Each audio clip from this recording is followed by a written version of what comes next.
Wala eh.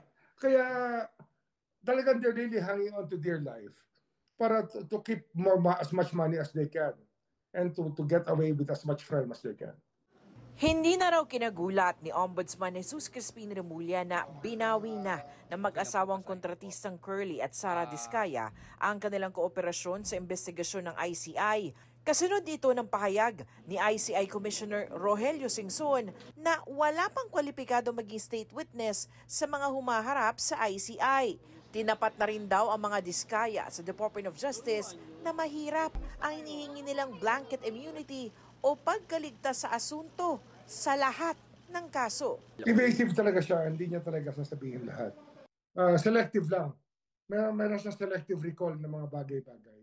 Piling-pili lang daw ang binibigay nilang impormasyon dahil sabi ni Remulla, may pinoprotektahan ang mag-asawang Diskaya. He's protecting people, like Bongo.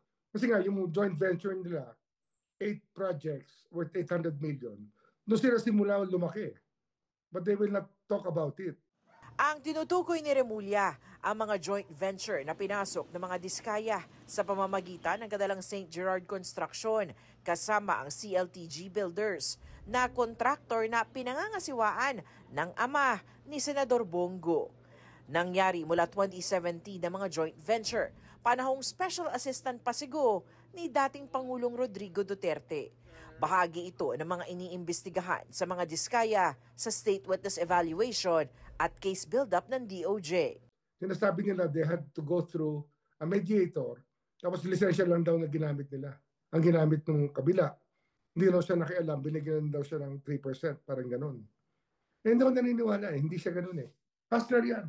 Kausap na raw ng Office of the Ombudsman ang DPWH kaugnay ng investigasyon tungkol dito. We are looking at connections between the Diskayas and CLTG Corporation. Tandaan nyo ang daming kontrata ng mga Diskaya. Libo. At meron na kaming plano at meron na kaming mga gagawin sa mga susunod na araw to look at those, specifically at those contracts of the Diskayas during the previous administration.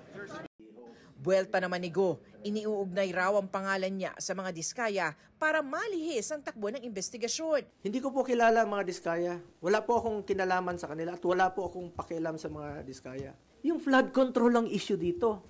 Yung ghost projects ang issue dito. Yung mga substandard projects ang issue dito. Mga anomalous projects ang issue dito. Huwag tayong lumihis. Ano to?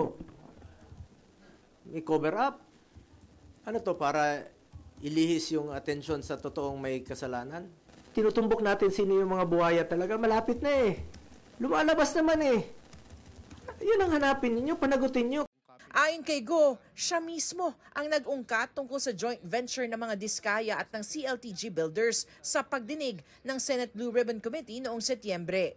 Wala rin daw alam si Go sa mga pinasok na kontrata ng kumpanya ng ama na 2019 pa ay tumigil na umano sa pangungontrata at tinapos na lang ang obligasyon hanggang 2022. Since 2001, Mayor pa si Mayor Duterte, hindi po ako nag-influenza, never po ako nag-influence, never ko po ginagamit ang aking posisyon.